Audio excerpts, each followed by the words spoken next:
How's it going, guys? Mike here on the Tressa's Collectibles channel. Today I'm bringing you guys my Springfest 2022 personal recap video. I'm going to go through the decks I played for the Springfest I went to, as well as kind of my preparation going into Springfest and some more thoughts about it now that I've finished my Springfest run.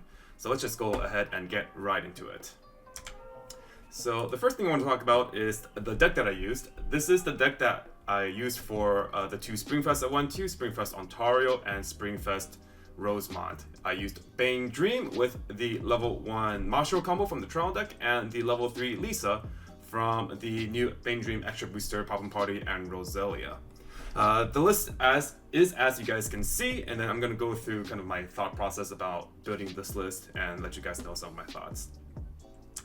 So when I was deciding on picking a deck for Springfest, I definitely knew that I wanted to pick Bane Dream, not only because I thought it was already a really good deck, but also because since it is a trios format, I can't use the same thing that my teammates are using, so I do have a bit less options there. Though honestly, if it were for singles, I still would have used Bane Dream. I do think it is one of the best sets in the game right now, especially after Data Live and Kaguya were restricted.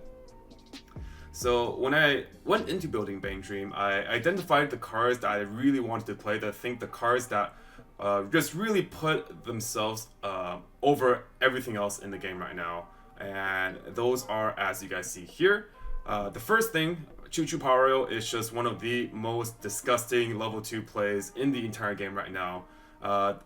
Choo Choo, an early play healer, Pario giving her a whole host of effects, extra 2000 power, hexproof, twin drive, and then she also can get reversed by your opponent's auto effects. And then for the Pario, when Choo Choo's on the board, she also gets 5500 in hand encore. So if you play two of these and a Pario, you're staring at two 13k hexproof healers and a 10-5 hand encore, which for most decks is pretty hard to deal with. But not only that, you also get the Twin Drive of Choo Choo, which allows you to pay out clean stock and more importantly pay out any Lisa level 3s that you trigger, which is really important because you do need Lisas in either the waiting room or the deck where you go into your combo turn, so she can summon copies of herself from your deck. Choo Choo Pario is also a really good way of just wiping the board of your opponent when you get to level 2. So that does really well against standby, like standby Mushoku, standby Slime. You can really kind of chip away at the board at level 2, and when timed right, they don't really have any counterplay against it. The second thing I wanted to play, since English does not have a restriction list for Bane Dream, is I wanted to play the Buns for Luck. It's the Stock Swap 2-1 event. The RSI Chigaya from set 1 is on play, tap one of your characters, and then your opponent chooses a climax in the waiting room and everything else goes back into their deck, so it really decompresses their deck. And then also the level 3 Lisa on play, you can pay 1, summon a copy of itself, and then when it's summoned from deck, you can also pay 1 and do the same thing again, so you can really easily proliferate into a whole board of Lisas. Climax combo on attack, pay 1, discard 1, top check 2 of your own deck. You can rearrange them in any order, so you can rig your top deck for trigger, and then you burn your opponent for X equals the number of Lisas on your board. So if you have 3 Lisas, you burn 3. I do think this is the best finisher in Bane Dream right now. It has this combination of cards lets you have lethal even from mid level 2. I've had a couple of games in tournament where for whatever reason it kind of started falling behind in damage, and then I reached level 3 and then my opponent was like maybe 2-3 or 2-4 or 2-5, and then I just killed them with a combination of Lisa plus Buns, Lisa plus Arsa, or a combination of all 3 cards.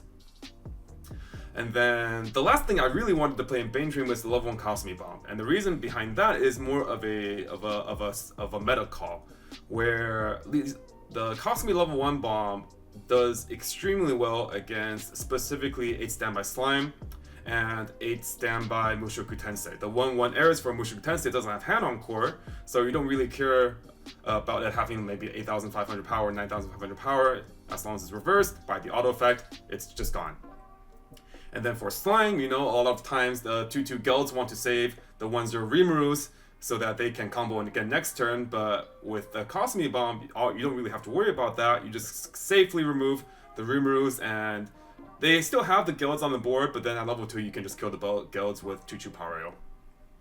And then the Cosme also has the on-play effect of giving one of your characters 2000 if you top check a music character. So the combination of the Cosme level 1 bomb alongside the Mashio level 1, which I do play in the deck, is the reason why I chose the Mashio level 1 as my climax combo.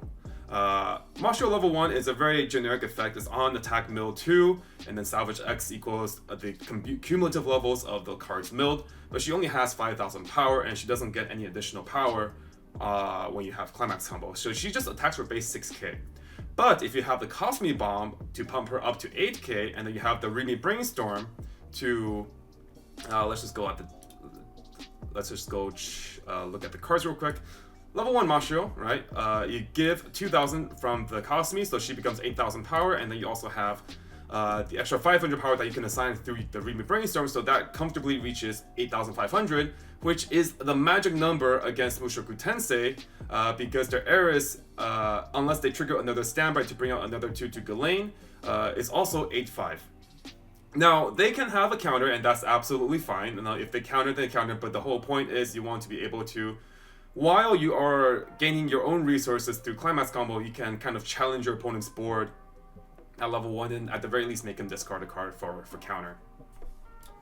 So that's why I was a bit more comfortable playing the Mashio, because I also was playing the Cosme. So those were the 3 things that I wanted to run the most, right? The question after that is, how do I build the rest of the deck to fit everything here comfortably? Now, a very popular build that people run is the level 1 Nanami combo with the choice, and while that is a very good combo to run, and it's also on a very top tier trigger, the choice trigger, the problem with that is if I want to run Stock Swap and Arisa and Lisa and Choo Choo Power, all that stuff, right? And also want to fit Cosme Bomb at level 1. There's not a good way to also fit the Nanami level 1 combo, because she is yellow and you do need to run, at the very least a certain amount of yellow cards to in your deck. So I decided to run either a red combo or a blue combo, because I knew my deck was going to be red and blue. So several things. The level 1 Yukina from the trial deck just isn't as good as the Mashio. The level 1 Tai combo from Volume 2 is in consideration, but I didn't like that it had very poor selectivity, and that it did need the prerequisite pop and party characters on the board to activate her climax combo. So I ended up going with the Mashio instead. She gives me good enough deck mill if I need it. She also helps me sculpt hand from the waiting room, and then with the combination of the Mashio and Toilet, this card, I am able to go ahead and mill through the deck if I need to.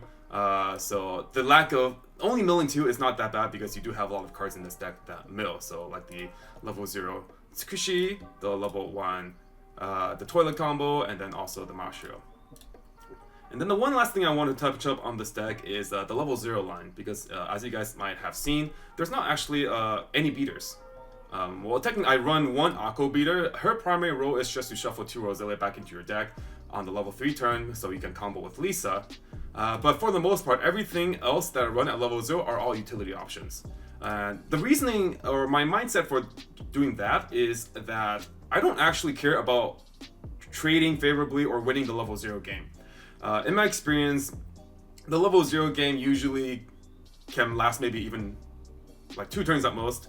Usually I can kind of just play the Yukina and accelerate myself to level 1, and after that, the beaters are just absolutely useless.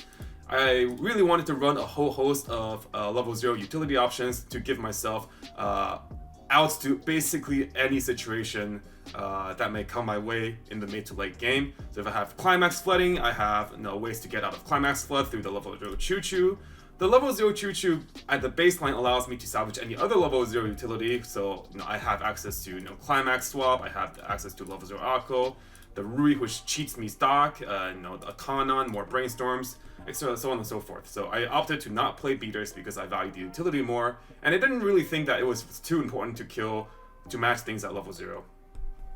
And then one last interesting, I think, of note is that I'm not running the RSF refresh counter. I'm actually running the Thai memory kit counter. And the reason for this is that since our triggers is we're playing book and pants, we don't actually have a good way to grab the level 2 RSF refresh counter when we actually need it. So oftentimes you might be holding a counter and you might not use it the entire game if you want to use the actual refresh effect. And more often than not, I'd rather just get hit to level 3 and then just kill them through Thai over kind of just stalling a level 2. So that's why I'm running the Thai memory kit counter. The memory kit counter is actually very good because not only is it 3000 power, but also gets rid of something permanently on the board. So let's say you're playing against Ruby and they need a full field condition for the Ruby counter. As long as you win one lane and then you can memory counter them, they don't have that Ruby counter on anymore. Opening up direct lanes also helps you settle, get a bit more leeway into attacking into your opponent against something like Mushoku Tensei, or if you need to remove characters on the board permanently in the mirror matchup, right? If they attack a Pario into one of your guys and then you memory kick them, then they lose Pario forever, and then in return the Choo-Choos also get a lot weaker. So I decided to use the memory counter there. Okay, so let's just go on into the actual tournament.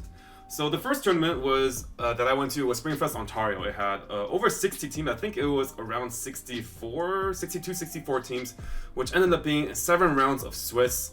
My personal record went 5-2 and my team went 4-3, so unfortunately we did not make top 8 during this event. You guys can see the matchups there, but I think overall for this event, I really thought that there was quite a wide variety of decks. This event, my team brought Bang Dream, which I used, and then my other two teammates, Randall, played Mushoku Tensei, Choice Pants, and then our third teammate played 8-Win Sword Art Online. The 8-Win Sword Art Online deck was kind of a response to a lot of the standby that we kind of predicted. However, as I'll talk about a bit later, that ended up being a very poor idea. But as you guys can see here, outside of the Ruby matchup, kind of had a whole splattering of stuff. Our teammates as well, they played against all sorts of things as well. We didn't actually end up playing that many standby decks, despite us kind of expecting that 8 standby Mushoku or 8 standby Slime would be very prevalent. At least for us, there didn't seem to be that many. The event did have a lot of people that kind of were either newish to the game or hadn't played the game for a long time. I do like that they are coming to these events and kind of trying the game out. I have several customers at my booth at Franklin-Sons express that it was their first time going to the event and they were kind of nervous, but they really didn't regret going because it was a lot of fun. So yeah. In terms of the specific matchups, you guys have noticed that I lost to 2 of the same deck. I lost to two of the same kind of archetype. The 8-gate Ruby build with Ruby level 1 trial deck combo into Cinder level 3. The round 2 loss I had, it was actually a pretty close game.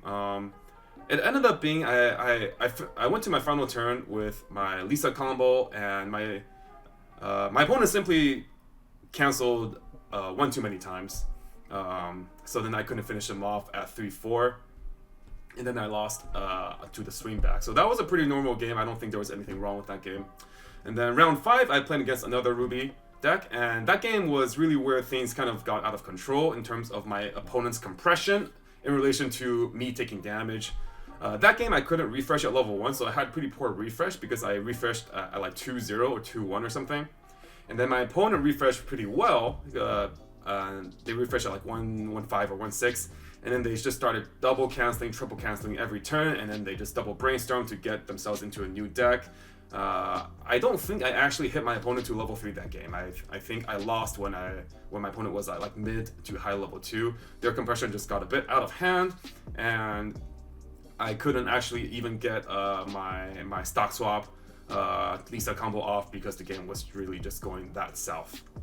Other than that, though, the other games did go pretty well, pretty as expected, and yeah, I think this is I think overall I'm pretty proud of how I played. I can't say I got unlucky because I think I probably got a bit more lucky than unlucky, but that round 5 was really kind of the rough patch for me. Unfortunately, my team unfortunately, we could not produce a team score that could bring us to the top 8 for this event. So the next event I went to was Springfest Rosemont, which near Chicago in Illinois, and that was actually a week ago for this recording. There were 34 teams, which meant there were 5 rounds of Swiss, and then my personal record was 5-0, and my team record was 3-2. And here, you guys see, I was actually trying to, by round 4, I was like, okay, just give me all standbys. I want to make my my opponent record. I just want to face against 40 standby triggers today. My first 4 rounds were all against 8 standby. The round 1, round 3, and round 4 were all against the same deck, the Shizukatz 8 standby. Round 2 was against 8 standby Adventure Time with the Princess Bubblegum level 1 into the Marceline level 3. And it was only in the last round, round 5, that I played against something that wasn't standby in the pretty popular Nanami level 1 into Marshall level 3 kind of cookie cutter Bane Dream build. And this event was really where the deck decisions that I made really came into fruition. The Cosmic Bomb definitely pulled out a lot of work, and Chuchu Pario wiped the Mushoku Tensei's board the moment I hit level 2, and none of the games were really close. The Bane Dream matchup, I also got to a point where I could Chuchu Pario first, and I also held the tie counter in hand, and I think my opponent knew that, so I think the first person to set up Chuchu Pario is really the one that has the advantage because of counters. So my opponent, they were also kind of in a rough spot. They didn't have the best refresh, so they decided to play 2 of the Chuchus on the back row and swing 3 times in front with some weenies. And then I just, it ended up being their final turn. They tried to finish me with a Marshall combo, and I was at like 2-2. So like Marshall combo doesn't really have that much reach, so like I think I got to 3-0, and then I just finished them off with the Lisa combo. But overall, this event went pretty well for me personally. Unfortunately, my team could not get there. I think we ended up being tied for 10th and 11th, and it cut to top 8, so that was a bit unfortunate there.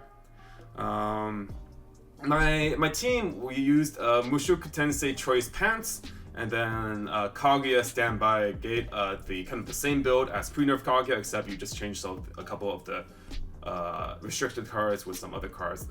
Changing out the Chicas for the level 0 Ishigami runners, the K runner for some other slots.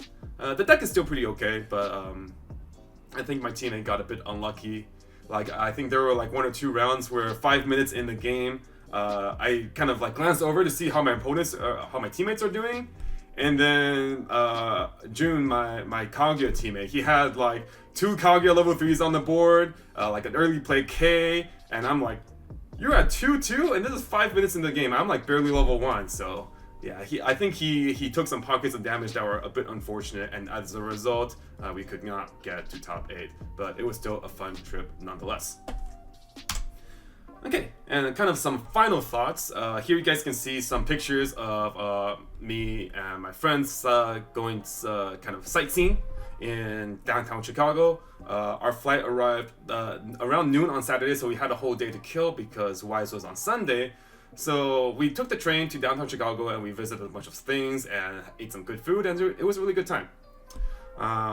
So I would definitely like to travel more in the future. In terms of my deck choice, I was really happy with my deck choice. You guys might have noticed, but I didn't actually... I ran back the exact same list as I did for Springfest Rosemont, as I did Springfest Ontario. I'm really happy with this particular list. I think I might go back to the level 0 Ako that shuffles 2 Roselli back. I might try the level 0 Yukina again.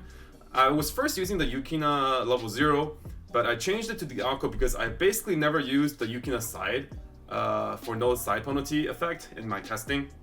So I figured that like if I can open with the Akko in maybe 1 in 5 games on my mulligans or 1 in 10 games on mulligans, maybe the 3/5 body will stick around for 1 turn, or I can respond to a 3/5 of my own when I go second.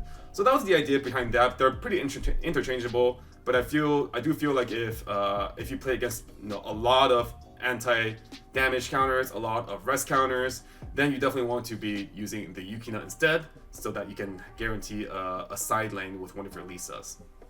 But other than that, I'm very, very happy with my build. It has a lot of ways to cheat stock, the level 0 Kanon, the level 0 Ri, the 4 toilets.